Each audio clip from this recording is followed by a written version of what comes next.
Que a graça e a paz do nosso Senhor Jesus Cristo esteja com todos vocês. Sejam bem-vindos à nossa aula de número 4, da matéria de Introdução às Epístolas Gerais.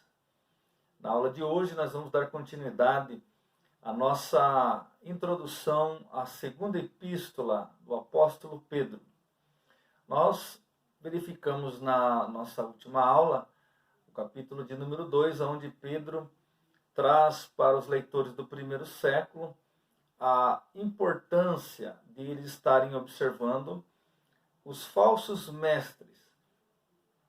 Falamos também sobre a nossa condição atual, onde temos visto o falso ensino e as falsas profecias no meio do cristianismo moderno. Hoje nós vamos dar continuidade a este capítulo de número 2. Então, se você quiser abrir na sua Bíblia, capítulo de número 2, da segunda epístola do apóstolo Pedro. Na aula de hoje, nós vamos estar dando continuidade e concluindo esse capítulo de número 2, e nós vamos verificar que o apóstolo Pedro, ele tem nesse capítulo 2 o seu tema central dessa epístola, e a preocupação dele é como identificar esses falsos mestres, como eles atuam, o que eles ensinam, o que os movem. Então, nessa aula de hoje, nós vamos estar observando quais foram as orientações do apóstolo Pedro sobre esses falsos mestres, quais as orientações para a igreja. Então, a partir do versículo de número 4, nós vamos estar verificando o apóstolo Pedro trazendo ao entendimento da igreja, utilizando alguns exemplos do passado. Vamos ver a consequência final para a atitude desses homens e daqueles que os seguem. Mas também vamos ver qual é a promessa, qual é a recompensa daqueles que se mantêm fiéis ao Senhor. Quando olhamos no capítulo de número 2, do versículo 4 até o versículo 9, nós vamos ver o apóstolo Pedro utilizando alguns exemplos do passado para demonstrar para os leitores, para a igreja de Jesus Cristo, que Deus, ele vai trazer sim um juízo para todo e qualquer falso ensino, para todo e qualquer falso evangelho. O capítulo de número 2, versículo 4, até o versículo de número 8, vamos estar lendo aqui na nossa tradução Almeida Corrigida Fiel. Porque se Deus não poupou aos anjos que pecaram, mas havendo-os lançado no inferno, os entregou às cadeias da escuridão, ficando reservados para o juízo. E não perdoou ao mundo antigo, mas guardou a Noé, a oitava pessoa, o pregador da justiça, ao trazer o dilúvio sobre o mundo dos ímpios. E condenou à destruição as cidades de Sodoma e Gomorra, reduzindo-as a cinza e pondo-as para exemplo aos que vivessem impiamente. E livrou o justo Ló, enfadado da vida dissoluta dos homens abomináveis. Porque este justo, habitando entre eles, afligia todos os dias a sua alma justa, vendo e ouvindo sobre as suas obras injustas. O apóstolo Pedro, nesse momento, utiliza 3 exemplos de juízo, os quais vieram sobre o povo, sobre o mundo e sobre determinada região no Antigo Testamento.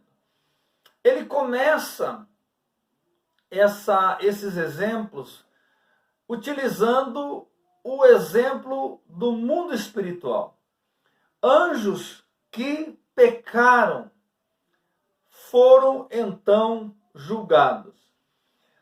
Pedro, ele está querendo mostrar-nos que Se os anjos, que são maiores e mais poderosos que a raça humana, que são seres espirituais, mais excelentes do que qualquer criatura feita nessa terra, se eles, ao pecarem, Deus não os poupou, como então estes homens que estão introduzindo os ensinos errados, como então estes que têm seguido esses falsos ensinos acham que vão escapar ou serem poupados do juízo de Deus?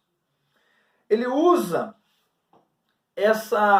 esse primeiro exemplo para mostrar que nem no mundo espiritual, e mais dois exemplos para mostrar que nem no mundo físico, os seres criados por Deus serão poupados do juízo, se permanecerem em desobediência ao mandamento santo do Senhor. Ele também utiliza um outro exemplo, e agora este exemplo é o exemplo dos dias de Noé. Gênesis capítulo de número 6, nós sabemos que o mundo estava vivendo uma vida longe de Deus.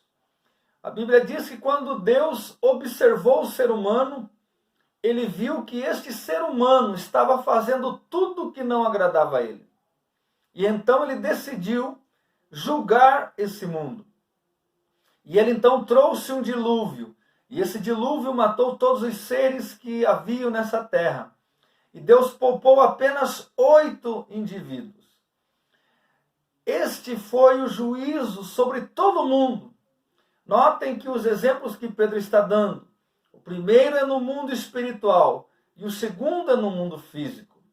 Deus está julgando aqueles que estão desobedientes à sua ordem. Jesus Cristo, nosso Salvador, utilizou deste mesmo exemplo, desse mesmo momento histórico para a humanidade e para a Bíblia Sagrada, para falar dos tempos finais.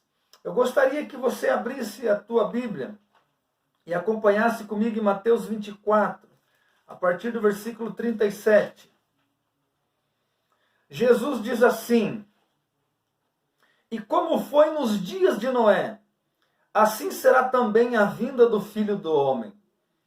Porquanto, assim como nos dias anteriores ao dilúvio, observem, os dias anteriores ao dilúvio, comiam, bebiam, casavam e davam-se em casamento, até o dia em que Noé entrou na arca, e não o perceberam, até que veio o dilúvio, e os levou a todos. Assim será também a vinda do Filho do Homem. Nós estamos vivendo em um tempo onde as pessoas estão cada vez mais desacreditadas de Deus. E um dos motivos é o falso evangelho que tem entrado, como nós falamos na aula anterior. Por causa desses homens, desses falsos ensinos, as pessoas têm entendido errado o verdadeiro evangelho. E muitas pessoas naturalmente não querem, voluntariamente não querem saber de Deus. Elas não aceitam a se submeter à vontade do Criador. Então Jesus está dizendo que antes de vir o dilúvio, como que era a vida dessas pessoas? Eles não estavam nem aí para Deus. Eles estavam preocupados com as suas próprias vidas, com as suas próprias concupiscências, com as suas festas, com os seus prazeres. Eles não queriam adorar a Deus, eles não queriam se submeter à vontade de Deus. Mas havia um homem que por 120 anos pregou, e é por isso que o versículo de número 5 chama ele de um pregador da justiça. Ele pregou por 120 anos, avisando a humanidade da época que Deus traria o dilúvio. Até aqueles dias não havia chovido na terra, meus irmãos. Então as pessoas ficavam, eu fico imaginando que as pessoas ficavam zombando de Noé. Assim como nos dias de hoje, tem pessoas que zombam quando você diz que ela tem que aceitar a Jesus, ela tem que se submeter à vontade de Deus, porque haverá um juízo eterno para a vida dela. E muitas zombam, muitas dão risada, muitos viram as costas para você, muitos falam que Deus não existe, que não existe uma vida após a morte, que não existe um inferno, que não existe um céu, que isso é mentira da religião. Porém, chegará o dia em que eles menos esperarem, o Senhor Jesus Cristo voltará. E Jesus virá para julgar os vivos e os mortos.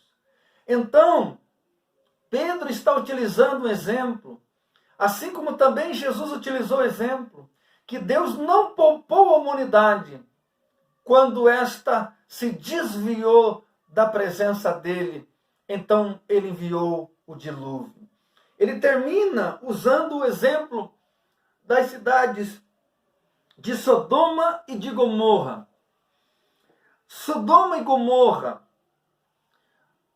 são cidades que nós conhecemos pela história bíblica, em Gênesis 19, que eram homens que praticavam muitas coisas que não agradavam a Deus.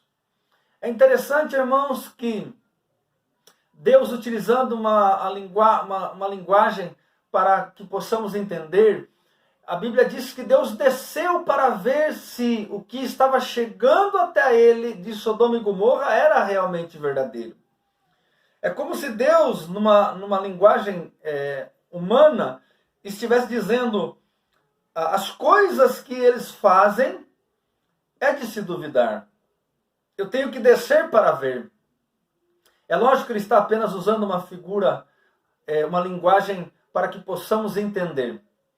Porque Deus, ele sabe de todas as coisas. Mas fato é que o pecado de Sodoma e Gomorra era tão intenso e tão imoral, desrespeitando a naturalidade daquilo que Deus criou, ao ponto de que 2 anjos, quando vão para essa região para livrar Ló, que era um homem justo, quando vai livrar Ló, porque Deus já havia decretado juízo, os homens daquela cidade acharam que estes anjos que tomaram naquele momento a forma humana por causa da revelação especial de Deus naquele momento, quando eles viram, acharam que eram homens de verdade e queriam fazer sexo com eles, ter relação sexual com eles. Tamanha era a impiedade e o pecado destes homens, porque Deus, em Gênesis 1:27, disse que ele criou macho e fêmea. Essa é a naturalidade da humanidade. O mundo animal, não existe o terceiro gênero, mas macho e fêmea. Mas, por causa do pecado, estes homens tinham a prática que ficou conhecida na história como a sodomia. O sodomita, o homem que tem relação sexual com outro homem. E aí Deus estava enviando juízo não somente por este pecado, mas por muitos outros pecados que aquela região vivia tão intensamente. Ló estava com a sua alma, como diz o texto aqui, enfadada, de tanto ouvir e ver o que esses homens faziam. E Deus trouxe o juízo e destruiu aquelas cidades e aquelas regiões para que fosse servido de exemplo para aqueles que querem viver impiamente. Então Pedro está dizendo para os seus leitores: não sigam esses homens, porque eles vão ser condenados, mas os que seguem também. Notem que na aula passada nós falamos que o que eles ensinam são heresias de perdição. Eles levam as pessoas para a perdição, estando eles mesmos já perdidos. Então nós devemos observar que Pedro está nesse momento despertando os leitores para que eles observem e não sigam nessas mesmas dissoluções. Porque assim como Deus julgou no passado, ele realmente vai julgar no futuro. Mas agora Pedro também vai mostrar a estes fiéis qual é a recompensa por não se corromper com esse falso ensino, por permanecer no verdadeiro evangelho. Ele utiliza o exemplo de Noé e de Ló. Noé foi salvo quando o mundo pereceu. Ele e sua família foram salvos, foram guardados, Deus poupou eles. Da mesma maneira, quando o Senhor voltar a esse mundo, para julgar esse mundo, Ele poupará a sua igreja, os seus fiéis. Assim como Ló, meus irmãos, nós estamos nesse mundo, onde às vezes você liga uma TV e você só encontra, na grande maioria dos canais, e na grande maioria do que se tem para assistir, a impiedade, o pecado, a imoralidade, a promoção daquilo que Deus não ama, mas que Deus odeia.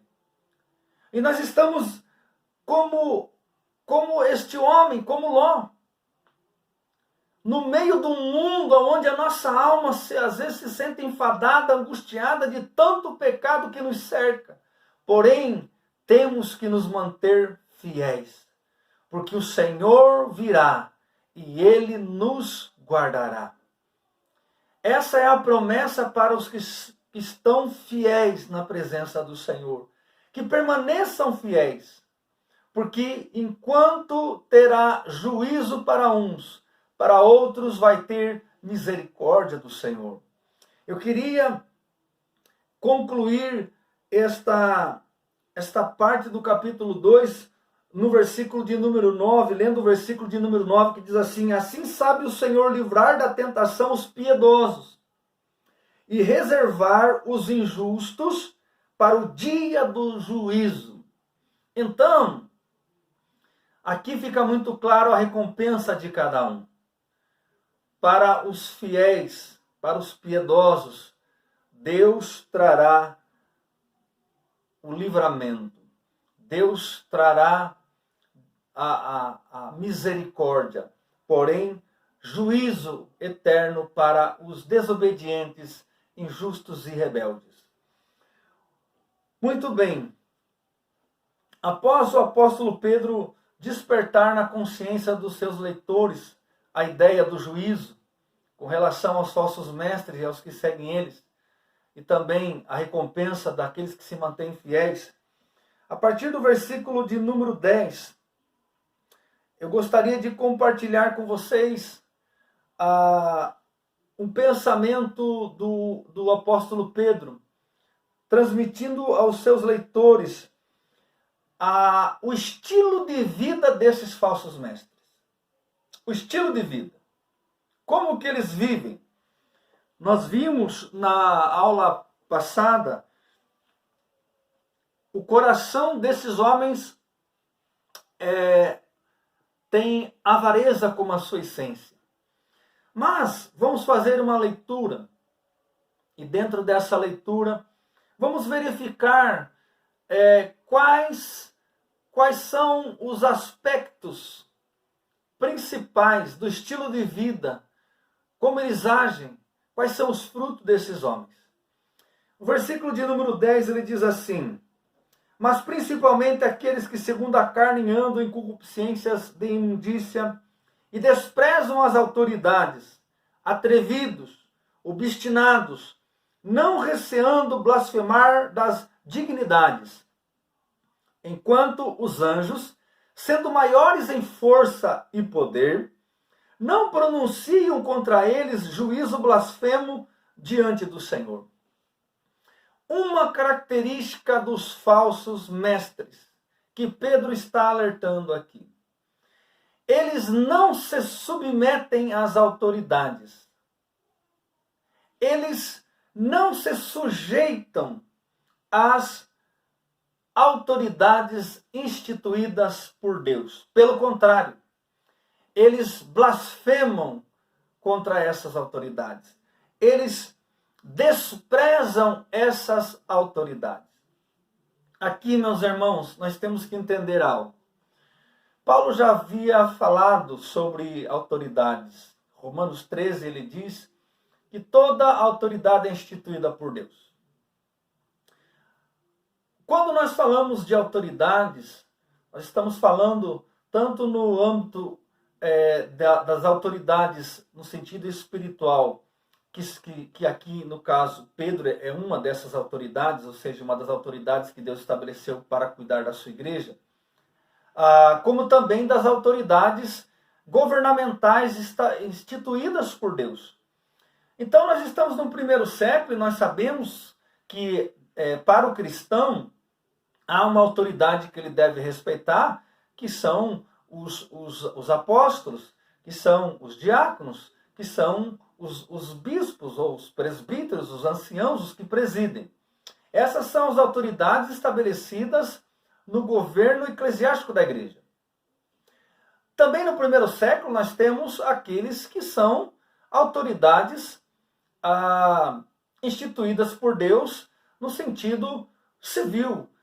No caso aqui, a autoridade maior seria o imperador romano e aqueles que ele delega como autoridade para as regiões conquistadas. Vejam só, quando Jesus Cristo é questionado se deveria ou não pagar tributo, ele disse, olha, dai a Deus o que é de Deus e a César o que é de César. Jesus está falando sobre autoridade governamental. Ou seja, a autoridade estabelecida nos dias de Jesus foi permitida e estabelecida por Deus. Quando Jesus está diante de Pilatos, ele diz, olha, nenhum poder você tem se pelo meu Pai não fosse dado. Pilatos estava ali por um decreto divino. Assim como os governos, os quais estão estabelecidos no nosso país, o cristão tem que entender que foi um decreto divino, foi a vontade de Deus de estarem aqui. Muito bem. Quando nós olhamos para o momento da história da igreja, onde muitos imperadores queriam obrigar os cristãos a adorar os deuses pagãos, aí eles não obedeceram a essa ordem dessa autoridade. Por quê? Porque o pedido, a solicitação ia contrária à palavra de Deus. Ao obedecerem ao imperador, nesse sentido de adorar, de cultuar ao imperador, se eles obedecessem essa ordem, eles quebrariam e transgrediriam o mandamento de adorar apenas a Deus. Então, nós temos que entender que há um limite da obediência para o cristão com relação às autoridades. Quando essas autoridades tentam introduzir leis que vão ferir os princípios bíblicos, aí nós devemos obedecer a palavra de Deus. Mas esses homens, em específico aqui na segunda epístola, eles não se sujeitavam aos apóstolos. Veja bem, meus irmãos, na aula passada nós falamos dos falsos mestres e falsos profetas. A esses nós não devemos obedecer e nem caminhar com eles. Nós estamos falando aqui de desobediência à verdade estabelecida por Deus através dos apóstolos e dos homens de Deus, os quais foram escolhidos pelos próprios apóstolos a estarem presidindo a igreja. Então esses homens desprezavam as autoridades, quer religiosas ou quer civis. Essa é uma característica. Eles promoviam o caos, a discórdia, a contenda, tanto com relação às autoridades religiosas na igreja, como também às autoridades governamentais civis da época. Essa é uma das marcas do falso ensino e também do falso mestre, aonde eles induziam a não obedecerem os apóstolos e tentavam arrebanhar as pessoas dentro da igreja. Muito bem. nós temos aqui o versículo de número 12. Mas estes, como animais irracionais, que seguem a natureza, feitos para serem presos e mortos, blasfemando do que não entendem, perecerão na sua corrupção. Recebendo o galardão da injustiça, pois tais homens têm prazer nos deleites cotidianos. Manchas são eles e máculas, deleitando-se em seus enganos, quando se banqueteiam convosco. Tendo os olhos cheios de adultério, e não cessando de pecar, engodando as almas inconstantes, tendo o coração exercitado na avareza, filhos de maldição. Olha só, esses homens, eles estão dentro. Veja bem, a expressão aqui, banqueteiam convosco, ou seja, eles estavam até na ceia do Senhor. Eles estavam juntos com os irmãos. Eles estavam no momento mais importante da semana cristã, que era a ceia do Senhor. Eles estavam lá comendo com eles, dando risada com eles. Mas Pedro está dizendo assim, olha, eles têm olhos cheios de adultério. Ou seja, eles estavam ali como se fossem irmãos, mas estavam cobiçando aquilo que não era deles, cobiçando a mulher do seu próprio, do seu próprio irmão, do seu próprio irmão em Cristo. Os seus olhos são maliciosos. Eles olham para as mulheres e eles não veem elas como a gente viu na aula de número 1, onde a virtude deve ser acrescentada à fé, várias virtudes, entre elas a filadelfia, ou seja, o amor entre irmãos, o amor filos. Eles chamam elas de irmãs, mas os seus olhos estão cheios de cobiça, cheios de adultério. Eles desejam aquilo que não pertence a eles. Olha como é o coração desses homens. Eles estão sentando, comendo junto com eles, mas eles estão perdidos. Eles querem apenas estar ali para fazerem essas pessoas de suas presas. Olha só o que Pedro ainda diz.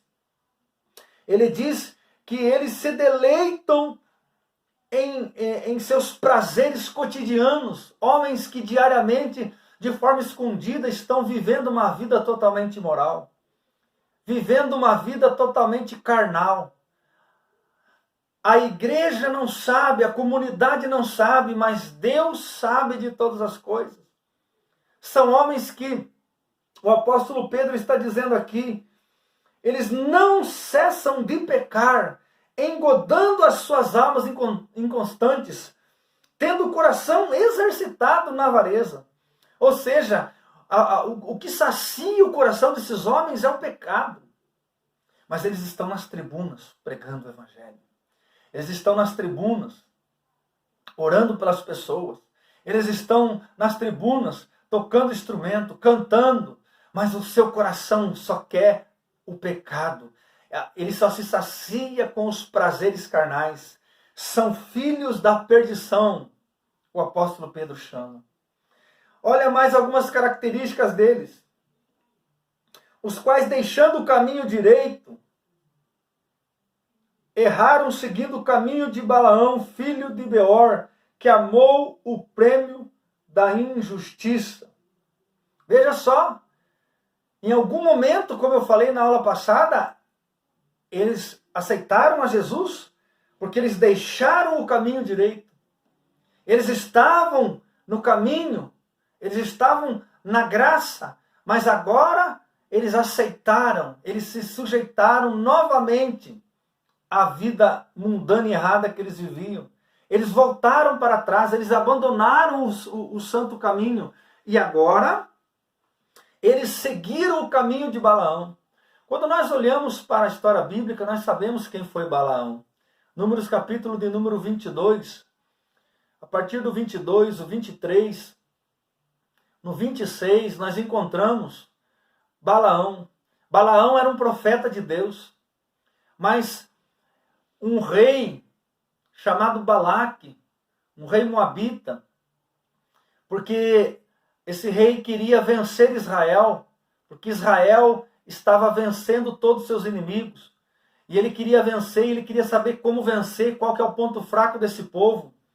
E ele foi então ao profeta e pediu ao profeta: você é um homem que tem poder nas suas palavras, eu pago o que você quiser para você profetizar uma palavra de maldição. O profeta, ao falar com Deus, Deus não permitiu. Porém, a insistência desse rei pagão foi tanta que esse homem, esse profeta, ele não profetizou uma palavra de maldição, ele não amaldiçoou o povo, mas ele ensinou como fazer. Balaão, meus irmãos, nós conhecemos essa história bíblica. Esse profeta que o versículo de número 15 diz que deixou o caminho direito. Vamos abrir comigo aqui no livro de Números. Livro de Números. Vamos ver quem foi esse profeta, como foi o pecado dele. Números, capítulo número 25, diz assim: e Israel deteve-se em Setim, e o povo começou a prostituir-se com as filhas dos moabitas. Elas convidaram o povo aos sacrifícios dos seus deuses, e o povo comeu e inclinou-se aos seus deuses. Abra comigo ainda no livro de Números, capítulo de número 31. E Moisés, versículo 15, Números 31, 15. E Moisés disse-lhes: deixastes viver todas as mulheres? Eis que estas foram as que por conselho de Balaão deram ocasião aos filhos de Israel de transgredir contra o Senhor no caso de Peor. Meus irmãos, Balaão era um profeta, foi pago pelo rei moabita, Balaque, para lançar maldições. Mas Deus falou: contra o meu povo não há encantamento. Balaão não podia lançar uma palavra de profecia amaldiçoando o povo. Mas ele ensinou como deveria fazer. Ele ensinou o rei como que Israel podia ser enfraquecido quando eles pecassem contra Deus. Então, o rei Balaque enviou mulheres bonitas, seduziram esses homens. Esses homens, então, passaram a se interessar por essas mulheres, e essas mulheres fizeram eles adorar os deuses moabitas. E aí a ira do Senhor se acendeu. Balaão não amaldiçoou o povo, mas ensinou como eles deveriam pecar. Ele deu um conselho de como esse povo deveria transgredir. E esse povo de Israel deixou o caminho direito. Ele deixou o caminho santo e sofrer as consequências. Mas olha o capítulo 31, versículo de número 8. Na última parte do versículo diz assim: também a Balaão, filho de Beor, mataram a espada. Meus irmãos, porque o fim desses homens que têm se desviado do caminho e que têm levado outros a se desviar, ensinando coisas que desagradam a Deus, vão ter um final, vão ter o seu fim, vão receber o seu prêmio, e o prêmio que eles vão receber é a condenação. Eles têm colocado, por causa da avareza deles, eles têm colocado a avareza no coração das pessoas. Eles têm colocado mamon no coração das pessoas e têm feito as pessoas desviarem-se da verdade. Meus irmãos, quem foi que prometeu sucesso? Quem prometeu glória? Quem prometeu fama? Quem prometeu destaque nesse mundo? Não foi o diabo quando estava tentando o Senhor Jesus Cristo no deserto? Foi isso que o diabo falou: se você se prostrar e me adorar, eu te darei toda a glória do mundo. Meus irmãos, nós sabemos que a Bíblia nos diz em 1 João 5,19 que o mundo jaz no maligno.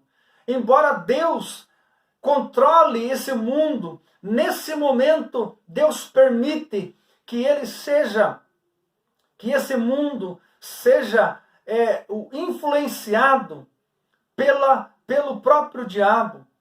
O homem não quer a Deus, e ao não querer a Deus, ele aceita e se sujeita ao diabo.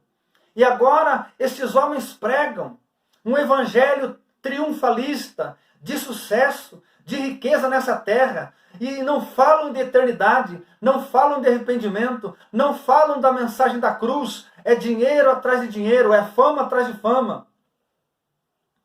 Essa não foi a mensagem que Jesus ensinou e que os apóstolos ensinaram. Essa mensagem quem pregou foi o diabo. Foi ele que disse. Foi ele que disse que o sucesso, que a riqueza, que a fama. Meus irmãos, Pedro está nos avisando.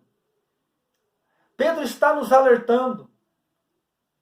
Mas esses homens que acham que é a vontade de Deus, que acham que esta é a vontade de Deus, têm ensinado o povo e têm pervertido o povo. E muitos têm seguido a eles.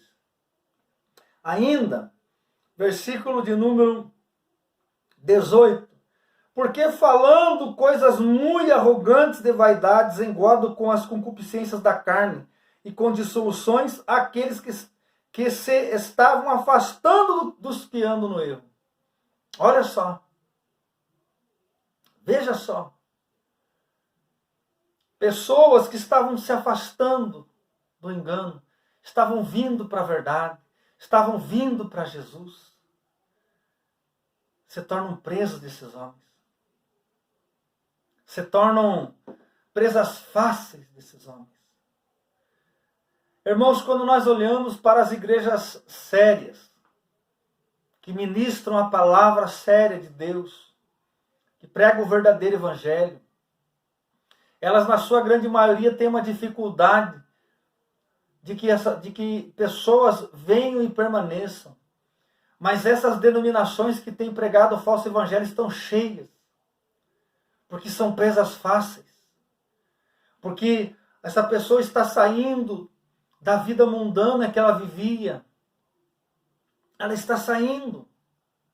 Ela está abandonando a sua vida de pecado, a sua vida de imoralidade. Aí vem os falsos mestres assim, viu? Não precisa tanto assim. Não precisa abandonar esse pecado. Não precisa.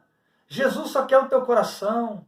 Ele te ama. Se você acredita nele, é o suficiente. Uma fé que não tem uma prática de vida cristã não é uma fé verdadeira. Mas eles têm enganado as pessoas. Versículo de número 19. Prometendo-lhes liberdade, sendo ele mesmo servos da corrupção.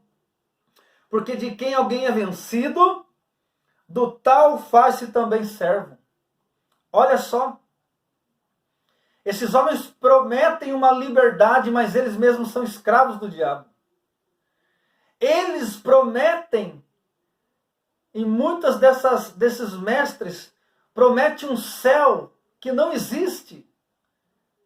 Um céu que não é para os que estão debaixo do jugo do pecado. Eles prometem algo que eles são escravos.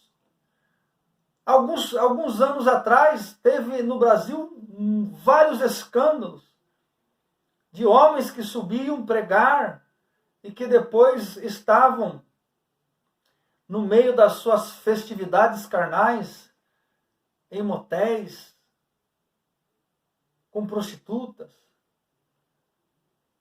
um lugar onde participavam vários pastores, que se encontravam para essa prática imoral, pregando Jesus Cristo, que é o que pode libertar o homem, sendo eles escravos do próprio pecado. E isso, irmãos, Pedro está dizendo, houve no passado, hoje ainda tem, e no futuro continuará tendo. É um alerta para nós como igreja. Você que está assistindo esse vídeo, é um alerta para nós como igreja. Olha só o que diz o versículo 20, 21 e 22. E eu quero concluir aqui porque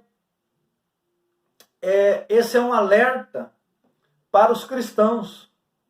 É um alerta para os cristãos.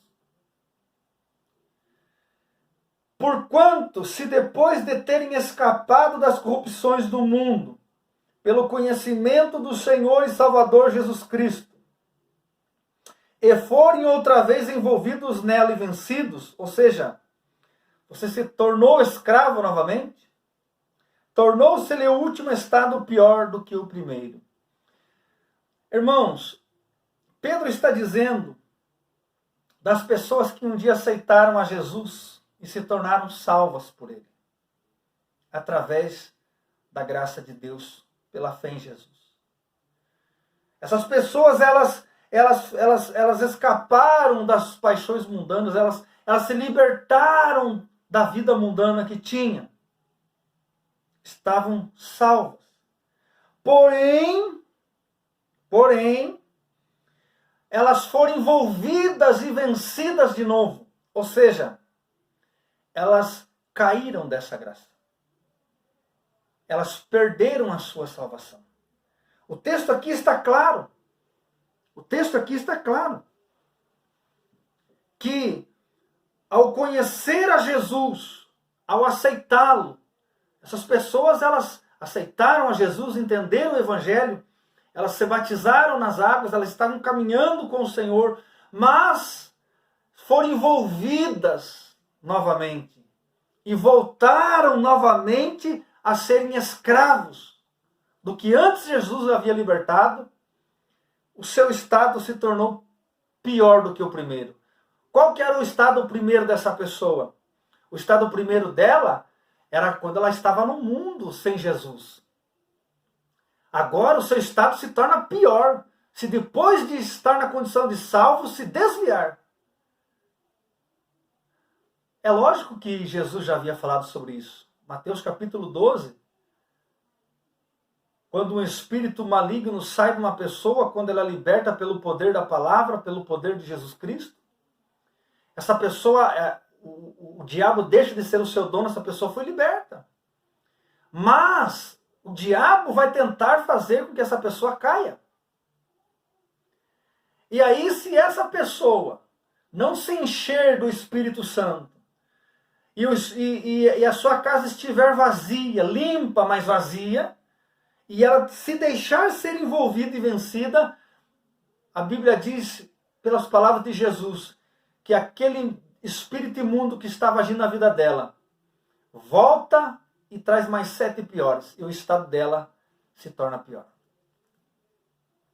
Esse é um alerta para nós como cristãos, para nos mantermos firmes, porque se nós conhecemos, bom, se não há possibilidade de o salvo cair, Pedro então está escrevendo à toa esse texto.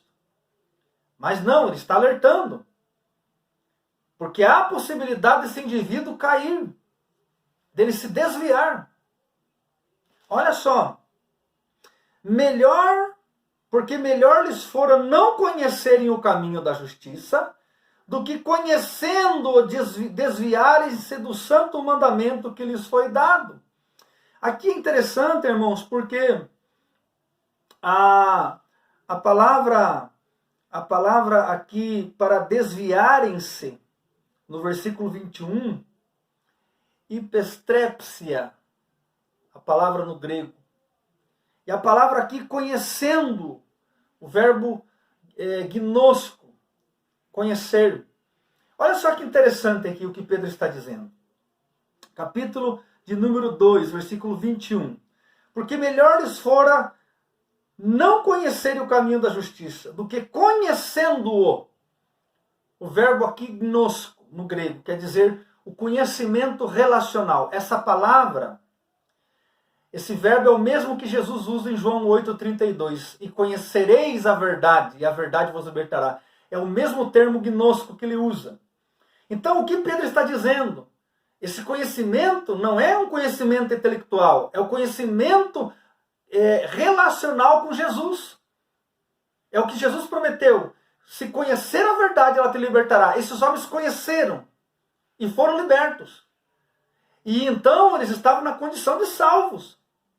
Porém, eles desviaram-se. Essa palavra no grego quer dizer eles voltaram, eles retornaram para o que eles eram. Então, a possibilidade do indivíduo de que estava na condição de salvo se desviar, ela existe. Está aqui na Bíblia. E se nós entendemos que ela é inspirada por Deus, então ela é a verdade.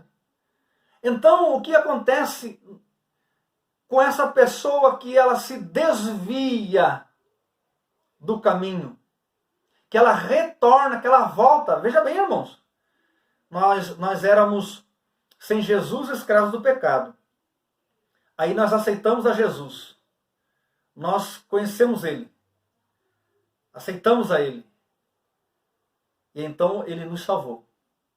Porém, desviaram-se, hipestrepsia, o termo grego, que quer dizer voltar, retornar para o ponto de origem. Qual que era o ponto de origem em Jesus? Uma vida escrava. É isso que Pedro está dizendo. Se vocês forem engodados, deixarem ser envolvidos e se deixarem ser vencidos, então vocês voltaram ao primeiro estágio. Qual era o primeiro estágio? Sem a salvação. Aqui fica claro, meus irmãos, do perigo do cristão que não vigia e ele perde a salvação. 22. Desse modo sobreveio-lhes o que por um verdadeiro provérbio se diz: o cão voltou ao seu próprio vômito, e a porca lavada ao espojadouro de lama. Pedro está utilizando um provérbio do Antigo Testamento, provérbio 26, número 26, verso número 11, aonde ele usa como exemplo como pode uma pessoa, ao conhecer a Jesus, ao ser limpo pelo seu sangue, querer voltar a ser escravo de novo do diabo. E então ele usa uma expressão que até causa náuseas se nós formos analisar no sentido, tentando imaginar isso acontecendo, né? Um cão vomitando e comendo o seu próprio vômito. Isso, Pedro está dizendo, isso é algo tão, para o ser humano, algo tão degradante. Então, por isso que Pedro, nessa segunda epístola, no capítulo 2, ele enfatiza o perigo dos falsos mestres no meio da igreja e dos seus falsos ensinos. Ensinos que têm aparência de que é de Deus, mas que não é de Deus. Espero nos encontrar na nossa próxima aula, para então darmos continuidade e finalizarmos essa segunda epístola com o capítulo de número 3, falando sobre a vinda do Senhor através dessa carta escrita pelo apóstolo Pedro. Que Deus abençoe a sua vida, em nome de Jesus.